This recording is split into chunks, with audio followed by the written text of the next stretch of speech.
Mayroon bang isang lalaki na makapagbabago ng buong takbo ng isang franchise sa loob lamang ng isang pirma? Mayroon bang isang manlalaro na kahit sa edad na ito, sa haba ng karera na ito, ay siya pa ring pinaka-inuusapan sa buong NBA? Ang sagot ay oo. At ang pangalan niya ay kilala na ng bawat basketball fan sa buong mundo. Hindi ito basta chismis. Hindi ito basta hula ng mga analyst na walang basehan. Ito ay isang situation na mabilis na umuunlad at ang desisyon na gagawin sa susunod na ilang linggo ay maaaring magbago ng mukha ng NBA para sa mga darating pang taon. 3 koponan, isang manlalaro, at isang desisyon na matagal na nating pinaghihintayan. Simulan natin sa pinakamalinaw na larawan ngayon. Ayon sa mga mapagkakatiwalaang reporter sa loob ng liga, kasalukuyang aktibo ang mga negosasyon sa pagitan ng kampo ng superstar na ito at ng kanyang kasalukuyang koponan sa Los Angeles. Bago pa man magsimula ang opisyal na panahon ng free agency na inaasahang magsisimula sa loob ng susunod na 2 linggo, nais ng magkabilang panig na maabot ang isang kasunduan. Ang mensahe ay malinaw. Ang unang pagpipilian, ang unang kagustuhan ay ang manatili kung saan siya ngayon. Pero huwag tayong magpadala sa simpleng sagot. Dahil sa likod ng mga negosasyong ito, may mas malalim na tanong na kailangang sagutin. At ang tanong na yon ay hindi lamang tungkol sa pera. Isipin mo ang isang manlalaro na nasa rurok na ng kanyang karera, na narating na niya ang lahat ng maaaring abutin sa basketball, mga kampyonato, mga parangal, mga record. Pero kahit may lahat ng yon, isa pa ring bagay ang nagpapanatili sa kanya sa laro, ang pagnanais na manalo pa. Hindi bilang isang legasya, hindi bilang isang istorya para sa susunod na henerasyon, kundi dahil ang competitive fire sa kanyang dibdib ay hindi pa namamatay. Kaya naman, ang tanong sa front office ng Los Angeles ay hindi lamang magkano ang gusto niya? Ang tunay na tanong ay, sapat na ba ang aming ginagawa para maging seryosong kampeon muli?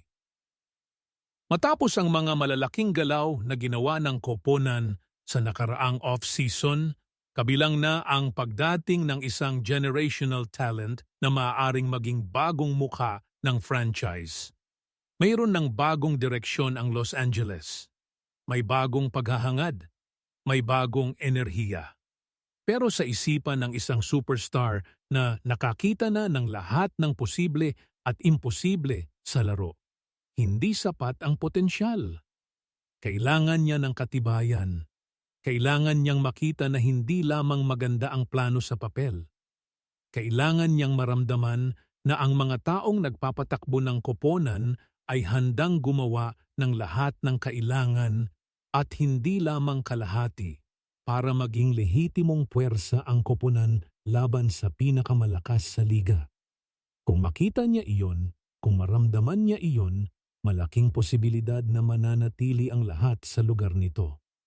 Pero kung hindi, doon nagsisimula ang ikalawang kabanata ng kwentong ito. Mayroon kasing isang lungsod, isang lugar na hindi simpleng destinasyon para sa kanya, kundi simbolo.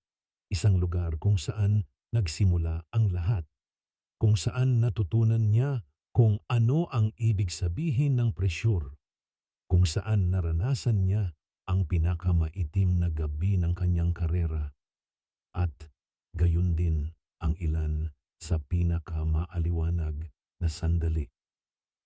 Ang Cleveland, at ayon sa mga taong malapit sa sitwasyon, kung hindi matutuloy ang kasunduan sa Los Angeles, ang Cleveland ang susunod na pinakamalaking posibilidad. Isipin mo ang halagang pang-emosyon ng pagbabalikang iyon.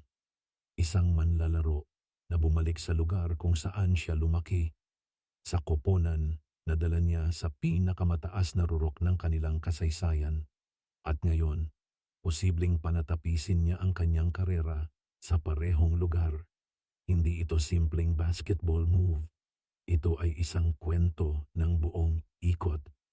Ang pagbabalik sa pinanggalingan at hindi lang emosyonal ang argumento para Dito, ang Cleveland sa kasalukuyan ay may matibay na pundasyon. May mga batang manlalaro na puno ng talento at ambisyon. Mga manlalarong gutom sa tagumpay, na handa ng lumaban sa anumang koponan sa liga.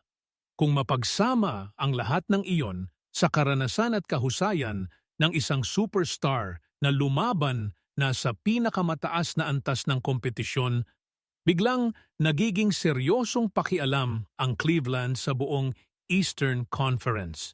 Hindi lang isang storyline ang pagbabalik na iyon. Maaari itong maging isa sa pinakamalakas na lineup sa kanluranin ng liga. Kung nakakaantig sa iyo ang kwentong ito ng isang manlalaro sa pagitan ng tatlong destinasyon, ng tatlong magkakaibang kabanata ng buhay, ibahagi mo ito sa iyong mga kaibigan at pamilyang mahilig sa basketball. Dahil ang mga sandaling ganito, ang mga desisyong nagbabago ng kasaysayan ng isang laro, ay dapat marinig ng lahat. Ngayon, pag-usapan natin ang ikatlong posibilidad. Ang isa na matagal nang pinag-uusapan sa mga koridor ng mga NBA front office at sa mga pagtitipon ng mga hardcore fans. Miami. May isang senaryo na inilatag ng ilang analyst kung saan posibleng bumalik ang ating superstar sa lungsod ng neon lights at championship memories. Sa senaryo na ito, isang sign and trade deal ang magiging daan para sa kanyang pagbabalik.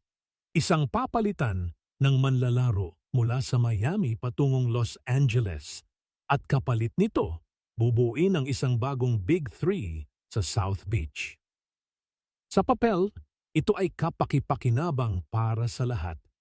Ang Miami ay magiging instant contender muli.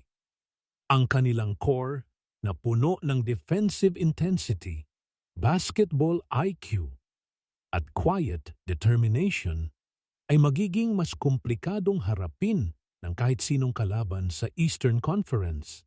Pero, at ito ay isang malaking pero ayon sa mga tao na malapit sa sitwasyon, hindi ito ang pangunahing plano. Hindi ito ang direksyon kung saan nakatutok ang pansin. Ang Miami sa ngayon ay isang posibilidad lamang, hindi isang prioridad. Ang tunay na laban ay sa pagitan ng Los Angeles at Cleveland. And kung bakit yon ang totoong kwento, dahil ito ay hindi lamang tungkol sa stats at standings. Ito ay tungkol sa identity, tungkol sa kung sino siya bilang manlalaro at kung anong uri ng pagtatapos ang nararapat sa isang karera na naging isa sa pinakadakilang kwento sa kasaysayan ng professional na basketball. Sa Los Angeles, may pagkakataon siyang patunayan na kahit kasama ang isang bagong bida sa koponan, kaya pa rin niyang maging mahalagang bahagi ng isang championship run. Na ang kanyang papel ay hindi pa tapos. Na ang legacy niya ay hindi natatapos sa isang matandang kabanatang tapos na, kundi nagpapatuloy pa rin sa kasalukuyan. Sa Cleveland, may pagkakataon siyang umuwi. At sa mundo ng basketball, ang umuwi ay isa sa pinaka-powerful na salaysay na maaring sabihin ng isang manlalaro. Ito ay hindi kahinaan. Ito ay katapangan. Ito ay pag-amin na may mga bagay na mas malalim kaysa sa trophies at rings, na may lugar na palaging magiging bahagi ng iyong puso kahit saan ka pa pumunta. Sa huli, ang desisyon ay nasa kanya, sa kanyang kampo, sa kung anong mensahe ang maririnig niya mula sa mga taong kasama niya sa pag-iisip ng kanyang hinaharap. Ngunit habang hinihintay natin ang sagot, nararapat lamang na aminin natin na kahit sa mundong puno ng mabilis na balita at mainit na take, ang mga sandaling ganito, ang mga grand crossroads ng isang legendary career ay nagpapaalala sa atin kung bakit tayo nagmamahal sa larong ito. Hindi lang dahil sa mga dunks at buzzer beaters. Hindi lang dahil sa mga championship parades at MVP trophies, kundi dahil ang basketball sa pinakadalisay nitong anyo ay kwento ng tao, ng pagpili, ng sakripisyo, ng pag-asa. At hanggat may mga desisyon na ganito ang ginagawa ng mga dakilang manlalaro, patuloy tayong mabibighani. Patuloy tayong hahanga. Patuloy tayong manood, magbasa, at makiisa sa bawat twist ng kwento. Aya naman, iisa lang ang nais naming itanong sa inyo bago tayo magtapos ngayon. Kung kayo ay nagpapasya para sa kanya, saan ninyo siya ipapadala? Manatili ba siya sa Los Angeles? Ituloy ang pagsasama sa bagong generational talent at subukan ang isa pang championship run sa West. Bumalik ba siya sa Cleveland, isara ang bilog at tapusin ang kanyang karera sa lugar kung saan nagsimula ang lahat? O subukan ba niya ang isang bago't huling abentura sa Miami, muling buuin ang isang Big Three at isa pang beses na lumaban para sa titulo? Ilagay ang inyong sagot sa comments. At huwag kalimutang i-like ang video na ito kung natuwa kayo sa aming pagsusuri. I-share ito sa inyong mga kaibigan na basketball fans dahil ang mga kwentong ganito ay mas masarap pag-usapan ng marami. At mag-subscribe na kung hindi pa kayo nakasubscribe para hindi kayo maiwanan sa susunod na malalim na pagsusuri ng mga pinakamainit na usapin sa NBA. Salamat sa inyong oras. Hanggang sa muli.